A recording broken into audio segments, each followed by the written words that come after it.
Berjumpa kembali dalam channel Lukas Family. Beberapa saat ke depan kita akan bersama-sama belajar kebenaran firman Tuhan. Namun sebelumnya mari kita sama-sama berdoa.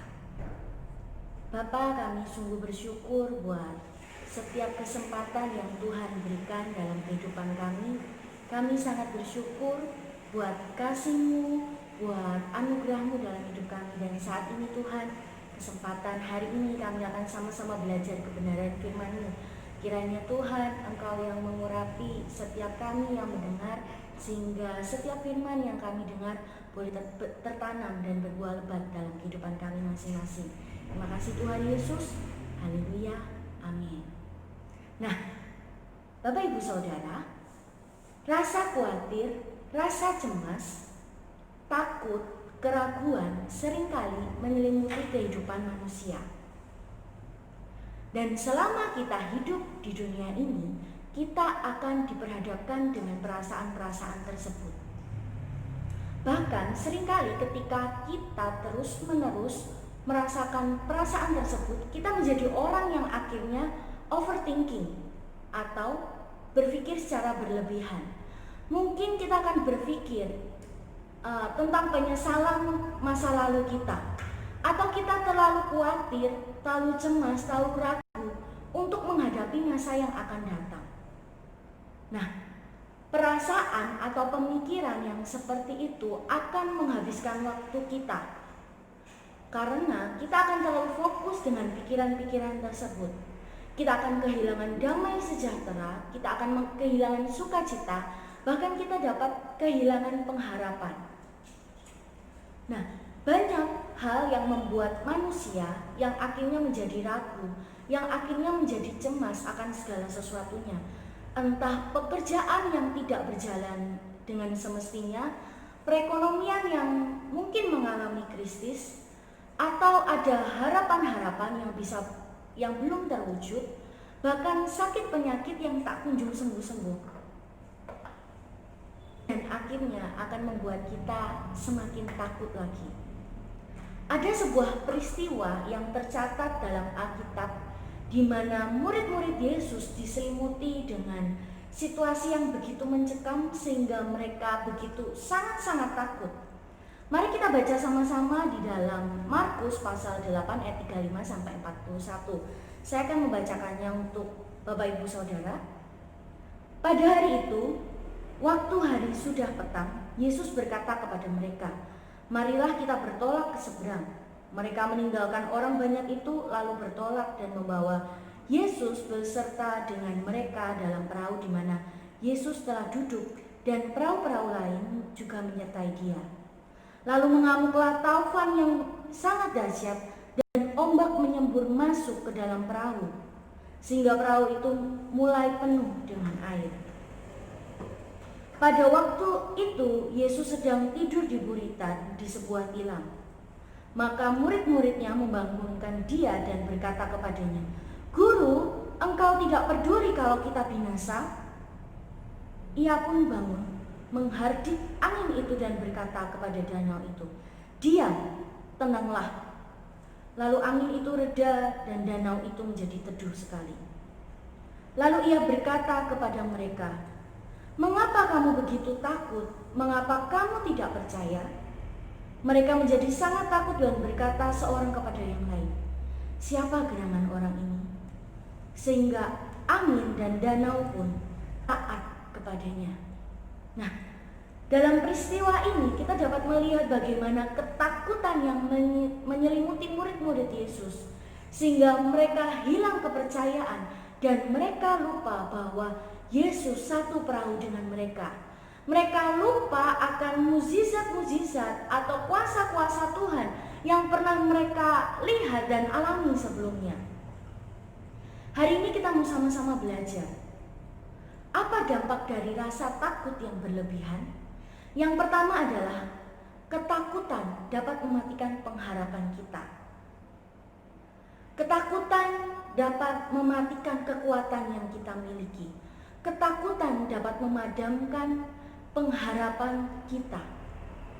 Ketakutan dapat mengintimidasi kita sehingga kita percaya bahwa persoalan hidup yang kita miliki sangatlah besar, sehingga kita percaya bahwa persoalan tersebut tidak dapat kita selesaikan, tidak ada jalan keluar, tidak ada yang bisa kita lakukan, sehingga pada akhirnya kita menyerah begitu saja. Kita dapat melihat respon dari murid-murid Yesus. Bagaimana rasa takut itu menyelimuti mereka.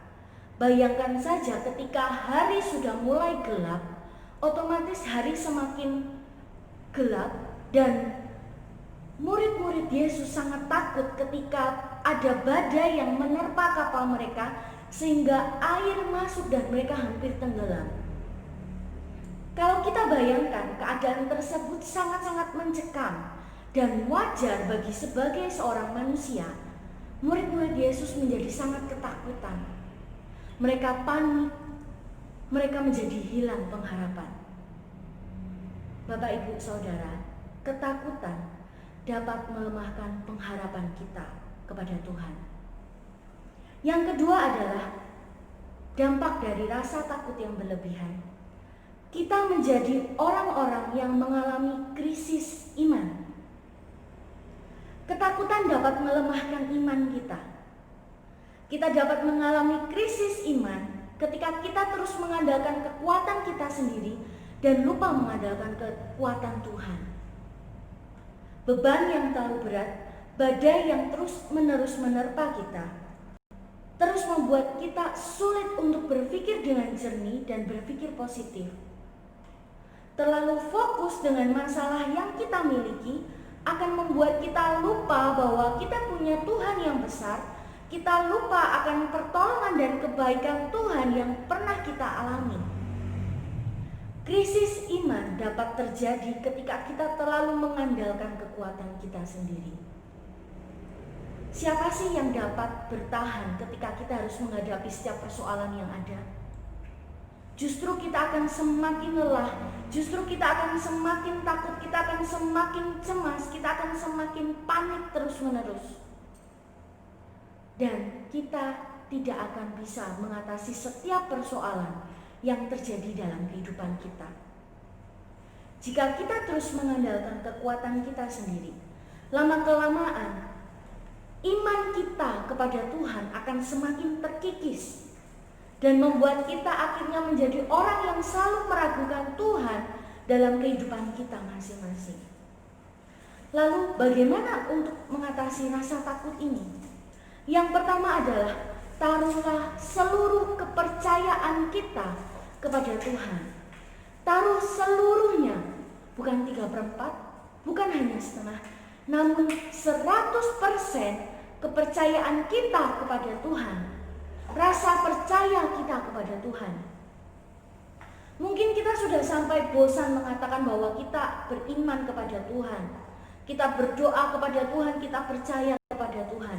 Namun ada satu hal, prinsip penting yang harus kita tahu dan kita pahami dalam hidup kita, bahwa Yesus ada bersama dengan kita di setiap musim dan kondisi kita. Baik itu kondisi yang buruk atau kondisi yang baik sekalipun, Yesus ada bersama dengan kita. Ketika kita melihat lagi firman Tuhan tadi, maka pertanyaan yang muncul adalah, apakah Yesus benar-benar tidur? Apakah Yesus tidak mengetahui bahwa ada badai yang menerpa? Apakah Yesus tidak mengetahui kegelisahan, kepanikan, kegaduhan murid-murid Yesus ketika badai itu datang? Saya sangat yakin bahwa Yesus sangat tahu. Yesus sangat tahu ketakutan mereka. Dan Yesus berkata kepada badai itu, "Diam, tenanglah." Semudah itu Yesus mengatakan kepada badai itu, dan tenanglah badai itu. Ketika Yesus melihat merespon mereka, Yesus berkata kepada mereka, "Mengapa engkau takut? Mengapa engkau tidak percaya kepadaku?" Sebuah pertanyaan yang mungkin menampar kehidupan mereka secara pribadi. Dan saat ini firman Tuhan juga berkata kepada kita, "Mengapa engkau takut? Mengapa engkau tidak percaya kepada Tuhan?" Mungkin Mungkin kita mengira bahwa Tuhan Yesus benar-benar tidur ketika ada permasalahan datang menerpa kehidupan kita, sehingga ketakutan, kepanikan mulai menguasai hidup kita dan kita tidak dapat mengontrolnya. Namun satu hal yang harus kita tahu bahwa ketika Tuhan berkata diam kepada badai itu, Tuhan juga dapat melakukannya kepada badai kehidupan yang menerpa hidup kita. Mungkin kita sudah lelah untuk sharing kepada teman kita, kepada saudara kita, kepada keluarga kita, atau kepada pendeta kita. Mereka mungkin hanya bisa mengatakan, tenang ya, sabar ya, jangan takut ya, tetap berdoa kepada Tuhan, tetap mengandalkan Tuhan. Mungkin kita sudah, iya sih, dia kan gak tahu apa yang aku alami, dia enak cuma ngomong kayak gitu, tapi tidak merasakan. Tetapi hal yang berbeda ketika firman Tuhan berkata kepada kita, ketika Tuhan sendiri yang mengatakan kepada kita, jangan takut, tenanglah, tetap percaya. Ada kuasa yang begitu besar, ada kekuatan yang akan kita dapatkan ketika firman Tuhan, ketika Tuhan sendiri yang mengatakan itu kepada kita. Orang lain boleh mengatakan hal itu kepada kita dan tidak punya reaksi apa-apa, tapi ketika firman Tuhan katakan itu kepada kita, pasti ada kekuatan ilahi yang turun menyelimuti hati kita, sehingga kita dapat tenang melewati badai yang menerpa hidup kita. Yang kedua adalah pengenalan kita kepada Tuhan. Untuk mengatasi rasa takut, kita perlu mengenal Tuhan. Justru di dalam keadaan yang paling kelam sekalipun, tetap milikilah iman yang percaya kepada Tuhan, bahwa ketakutan yang kita miliki akan Tuhan gantikan dengan sesuatu hal yang lebih indah, yang jauh lebih dari apa yang kita pikirkan dan harapkan. Apakah sulit bagi Tuhan untuk menghentikan badai kehidupan kita? Tentu tidak. Tuhan bisa melakukan apapun, sekalipun itu adalah hal yang mustahil. Ada kalanya Tuhan mengizinkan badai kehidupan itu menerpa, dan rasanya pertolongan Tuhan itu tak kunjung datang. Dan Tuhan ingin melihat respon kita. Apakah kita akan menjadi goyah? Apakah kita akan menjadi ketakutan? Apakah kita akan hilang harapan? Bukan berarti Tuhan menguji kita atau mencobai kita, tetapi Tuhan ingin menjadikan kita anak-anak Tuhan yang kuat, yang sanggup melewati setiap apapun musim kehidupan kita. Dan Tuhan ingin kita menjadi pribadi-pribadi yang mengandalkan Tuhan. Iman akan semakin teruji ketika kita diperhadapkan dengan badai-badai kehidupan, sehingga semakin hari kita boleh semakin mempunyai respon yang benar ketika badai itu datang menerpa kita. Untuk memiliki respon yang benar, kita harus melewati proses yang tidaklah mudah untuk kita jalani. Namun dengan memiliki proses yang benar, respon yang benar, pandangan kita terhadap Tuhan akan semakin benar. Dan ini kita akan dapatkan melalui pengenalan kita kepada Tuhan, melalui persekutuan yang dekat dengan Tuhan.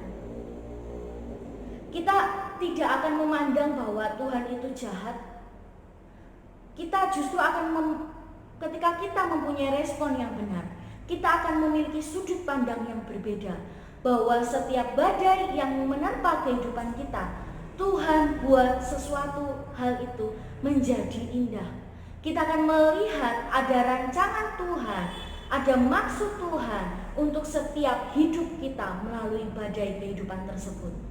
Tuhan tidak merancangkan kejahatan untuk kita, tetapi Tuhan merancangkan sesuatu hal yang baik dalam kehidupan kita.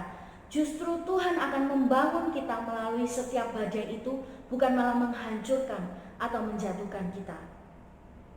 Mengenal Tuhan akan membuat kita semakin mengerti bahwa melalui situasi sulit yang kita alami, Tuhan dapat mengubahnya menjadi sebuah pengalaman yang indah. Ketakutan dapat mematikan pengharapan kita. Ketakutan dapat membuat kita terjebak dalam krisis iman. Namun taruhlah rasa percayamu kepada Tuhan karena Dia yang sanggup menolong hidupmu dan mengatasi setiap badai yang menerpa kehidupanmu. Tetap tenang, ada Yesus. Tuhan memberkati kita semua. Mari saat ini kita berdoa kepada Tuhan, menyerahkan segala kekhawatiran kita, menyerahkan segala ketakutan kita. Bapa, saat ini Tuhan, kami berserah penuh hanya ke dalam tangan-Mu. Kami mengakui bahwa kami tidak dapat berbuat apa-apa. Kami tidak dapat mengatasi segala persoalan seorang diri. Maka dari itu Tuhan, kami ingin terus mengandalkan Engkau. Kami ingin menjadi pribadi-pribadi yang kuat dan memiliki respon yang benar ketika badai datang menerpa hidup kami ya Bapa. Dan saat ini Tuhan, secara khusus hamba-Mu berdoa buat setiap orang-orang yang melihat channel YouTube ini Tuhan. Kiranya Tuhan, biarlah setiap kekhawatiran mereka, setiap apapun pergumulan mereka, Tuhan Kau yang dapat menolong tepat pada waktunya. Terima kasih Tuhan Yesus, dan kami juga terus berdoa agar channel YouTube ini Tuhan dapat semakin memberkati banyak orang lain dan semakin berdampak bagi orang-orang yang melihatnya. Terima kasih Tuhan Yesus, kami serahkan segala sesuatunya ke dalam tangan-Mu. Hanya di dalam nama Tuhan Yesus, haleluya, amin.